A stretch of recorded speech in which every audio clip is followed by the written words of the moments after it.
بسم الله الرحمن الرحيم. الحمد لله رب العالمين، والصلاة والسلام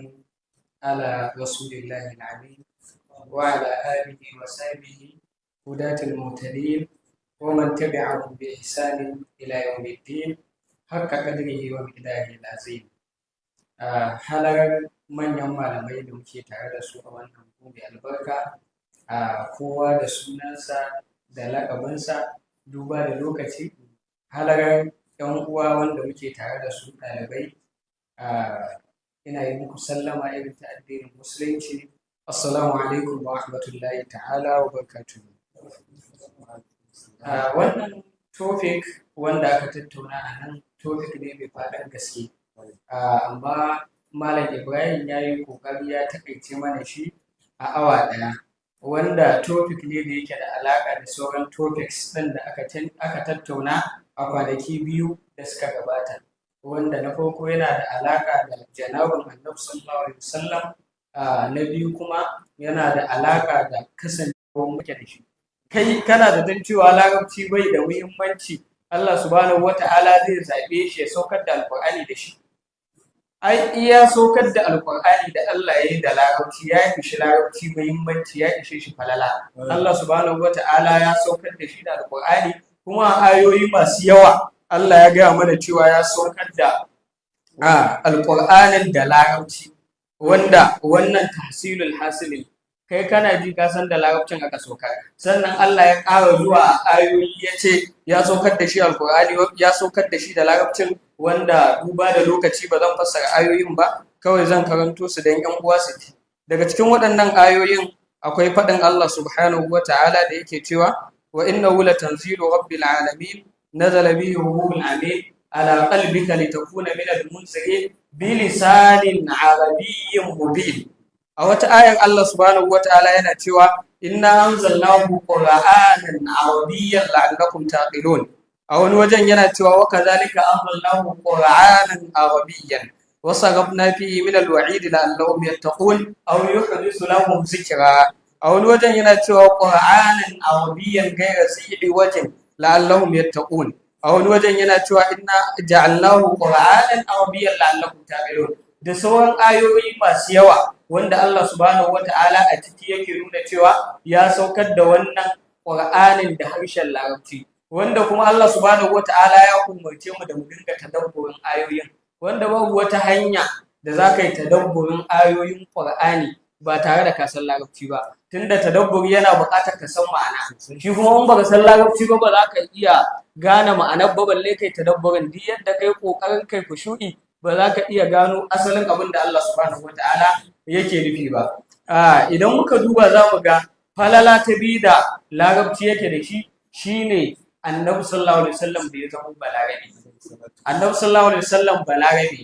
wanda Annabi sallallahu alaihi wasallam ya fito daga kabila wadda ta fi kowace kabila ƙwarewa a cikin larabawa, shine Quraish. An tabbatar da cewa lahajar Qurayshawa ita ce lahaja mafi kyau a cikin lahajojin da larabawa suke da shi, wanda kuma Annabi sallallahu alaihi wasallam su kansu kafirai sun tabbatar da cewa mutum ne mai fasaha, shi yasa suke hana a ji zancen sana'ar Qur'ani da kuma zancen da yake yi, saboda in dai ka ji wannan zancen zaka jawo zuwa gare shi ka yarda da abin da yake faɗa ka shiga musulunci. Wanda da yawa daga cikin sabbai sun yabi fasaha Annabi sallallahu alaihi wasallam, babu lokaci din na zo da shi amma babu lokacin da za a kawo, wanda shi kansa Annabi sallallahu alaihi wasallam yana faɗa yana cewa ana afsahul arabi bai da annimin Quraysh, ni ne mafi fasahar larabawa,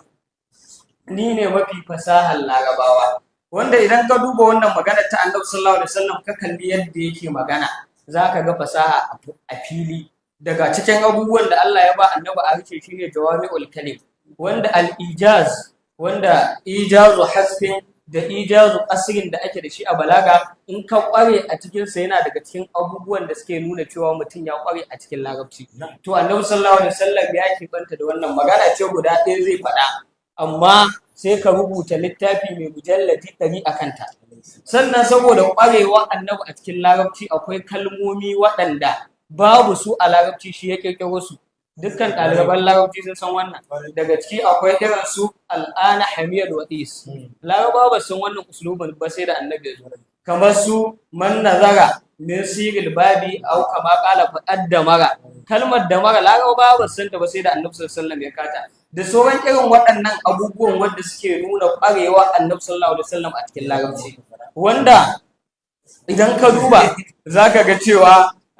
sayyidina Umar bin al-Khattab radiyallahu anhu yana yawan faɗar kalalan larabci, yana umarta a koye shi, yana cewa ta'allamul arabiyyata fa innaha min dinikum wa ta'allamul fara'ida fa innahu min dinikum. Ku koyi larabci, larabci yana daga addinin ku, sannan koyi gaban gado shi ma yana daga addinin ku. Kaga kenan sayyidina Umar radiyallahu anhu yana nuna mana muhimmancin koyon larabci, saboda da shi ne alar da zaka fahimci alkur'ani, wanda kowa ya ga irin kokarin da sabban suka yi gun kare larabcin nan bayan baibayi sun shigo cikin larabci suna bada shi. Zaka ji an ce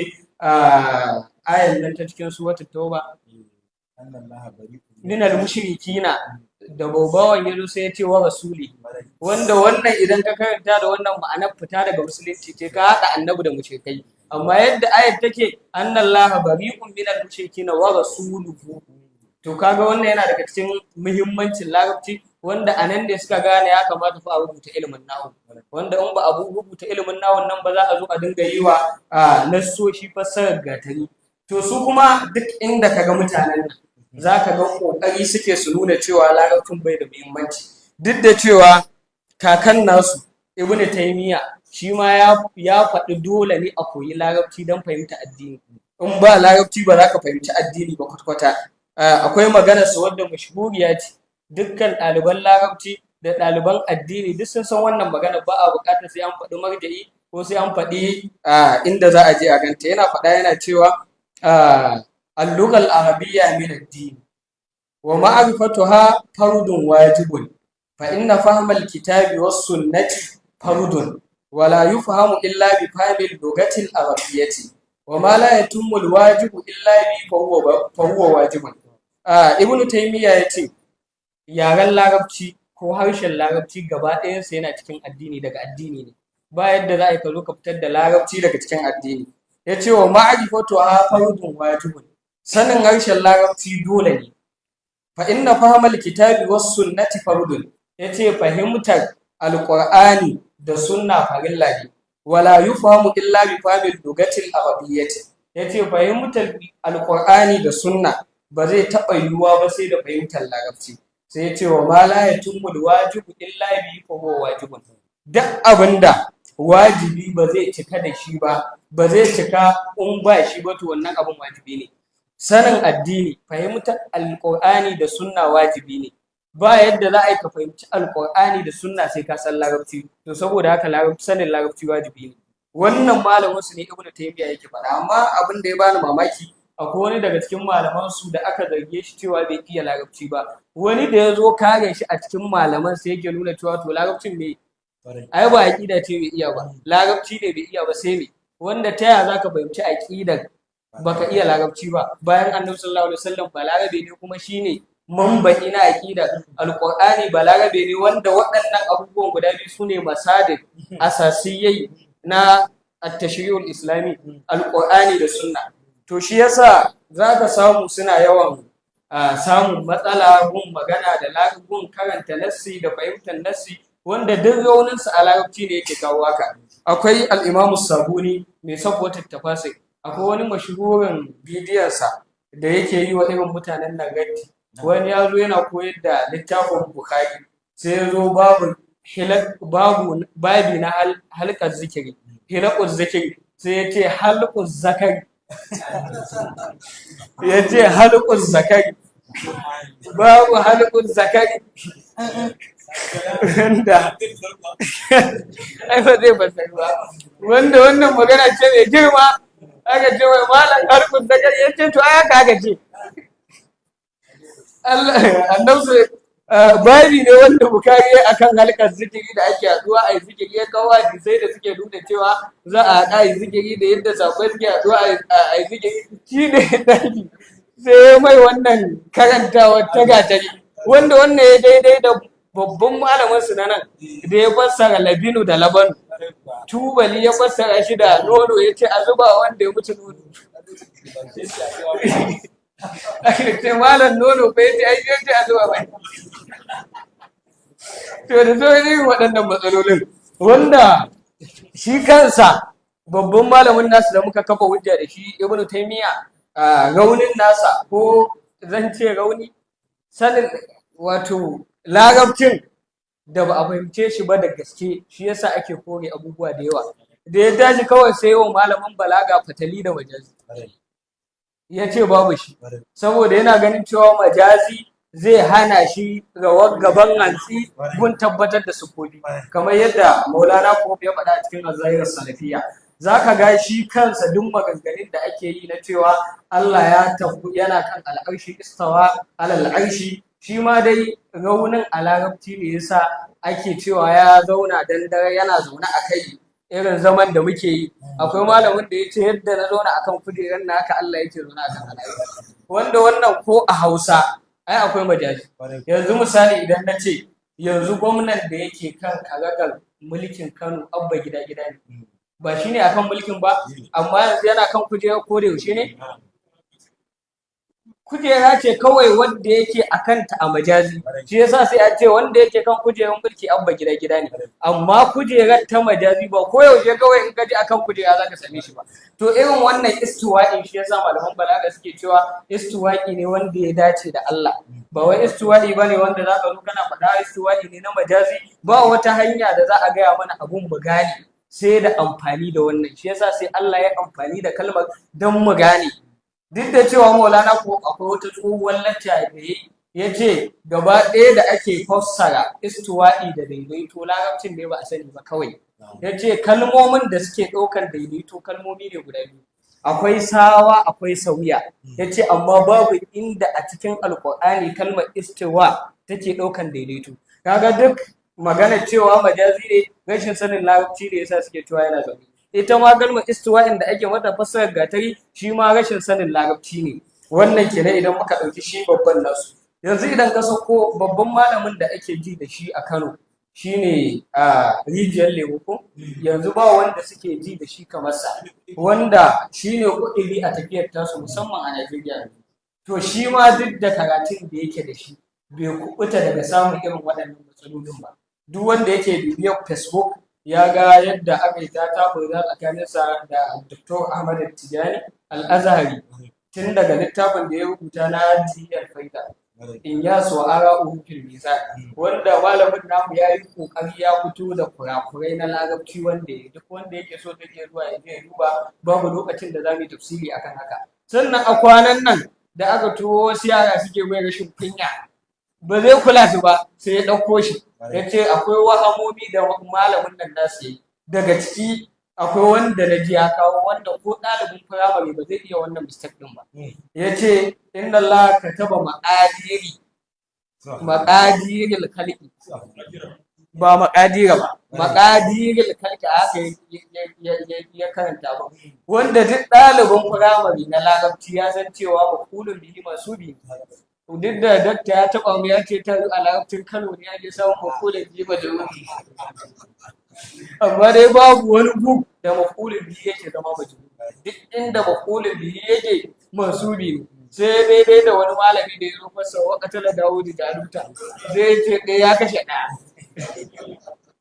saboda bai san cewa fa'ili ana mai rufu'a makulun bihi ana mai nasaba ba to shi ma da ya tashi kawai sai yau makulun bihi jaga wanda duk duniyar larabci ba inda za ka samu ana yi makulun bihi jaga ni dai ban sani ba ta yi ilimi na dai bai kai ba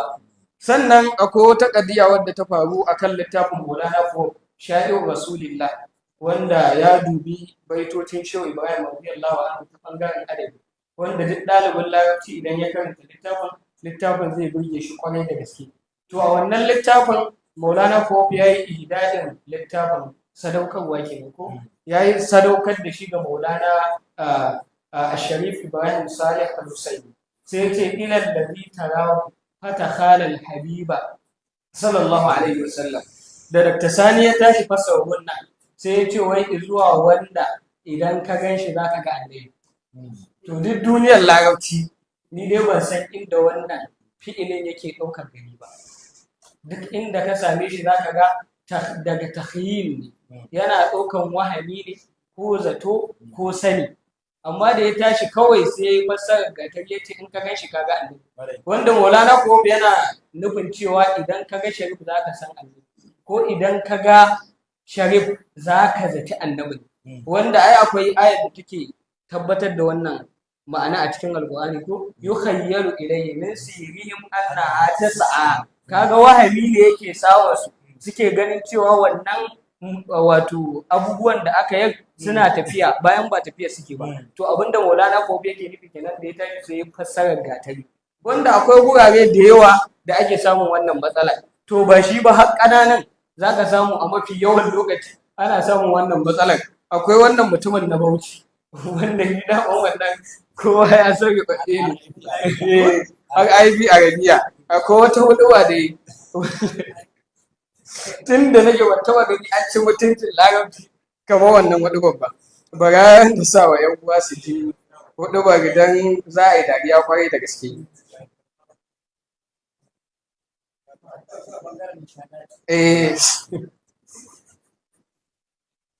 Yawwa.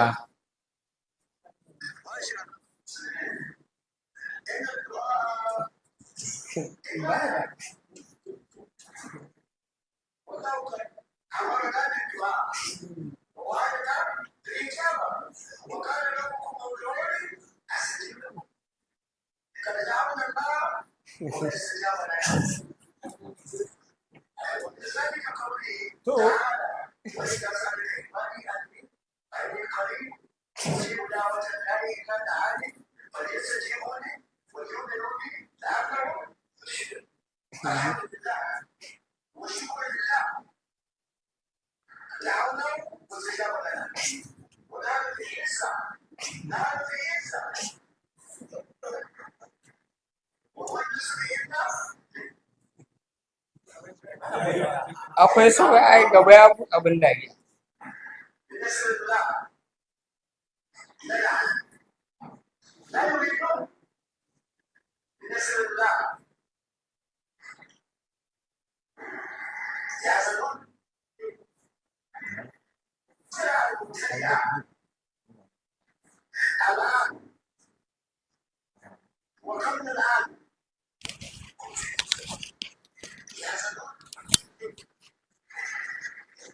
بنصر الله لنا لا يريدون ولا يبون نصر من عند الله حتى أنا لم يكن في ظني رجوعي في هذه الأيام، لم أكن أظن هذا الإسلام. اللهم إنزلنا بعزة الإسلام وأكرمنا بكرامة الإسلام وصلوا على نبيكم وصلوا على نبيكم اللهم صل على محمد. Wannan larabcin gaba ɗayansa Hausa ne. Hausa ne kawai, kalmomin larabci ake jerawa amma Hausa ne. To amma duk da Hausa ce ma akwai kurakuran da in ka duba za ka ga, dan yanzu ka ɗauko balarabe ka samu wannan larabcin ba zai gane komai ba, saboda uslubi ne na Hausawa. Hausawa ne amma Bahaushe yana ji zai gane ko bai iya larabci ba. Yanzu kamar misali an ce kun fi kusa suna cikin ɓacin rai, yanzu wannan ba Hausa bane da a ce wani a cikin ɓacin rai yake ba, wannan ne uslubin da Laraba suke da shi ba. Sannan aka ce na nufi izza,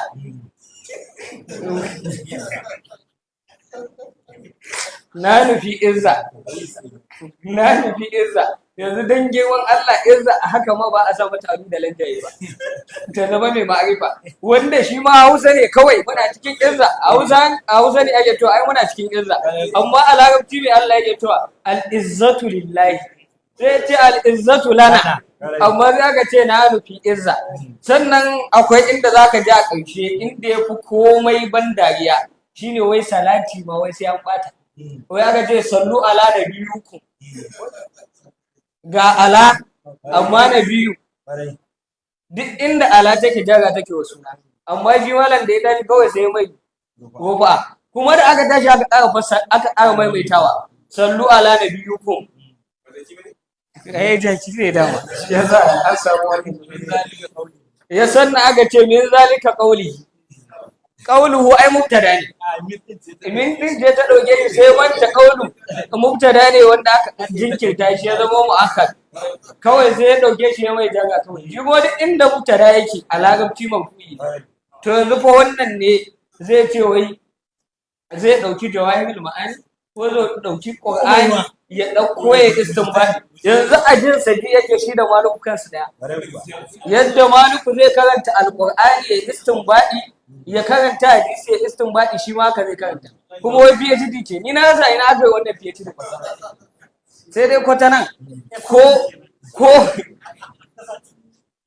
ko dan koya mai dai ba zai yi wannan larabcin wallahi. Za a yi awa 2 ana hudu ba da Hausa, amma minti 5 da za a yi larabcin ba za a yi larabci salimi ba. To ba shi ba wannan shi ma na Kaduna, shi ma ga yake ɗauka ya karanta nassin ka ji shi malam abin tausayi wallahi. Akwai wani baiti na Shehu radiyallahu anhu da ya fassara, ba yadda za a fassara baitin haka, saboda mafulin ya tafi can gaba, kawai da ya tafi sai ya nemo mafuli a kusa.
‘Yan uwa nan za ku ji inda malam ya ce khaira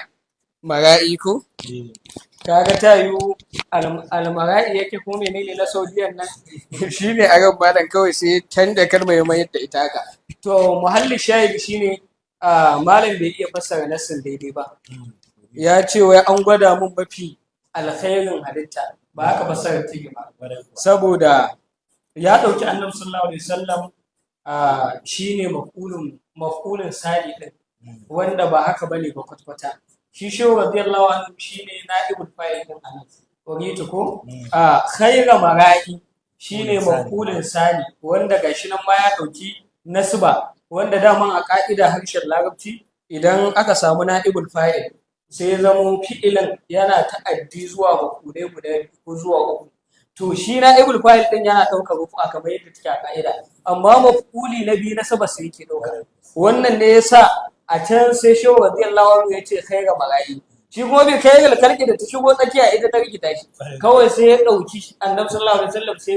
ya mayar da shi maf'ulin sani, wanda ba haka bane ba. Abinda fassarar gun take daidai shine an gwada mun mafi kyan matsokata da albarka khairul khalqi, amma shi kawai sai ya ce an gwada mun khairul khalqi, wanda wannan ba daidai bane ba. To ta yaya kake zaton wannan zai yi ɗaukar nassin alqur'ani ya fassara shi daidai, ko zai ɗauki nassin hadisi ya fassara shi daidai, ko zai ɗauko jawahirul ma'ani ya ce zai yi wa shi wata nakadi?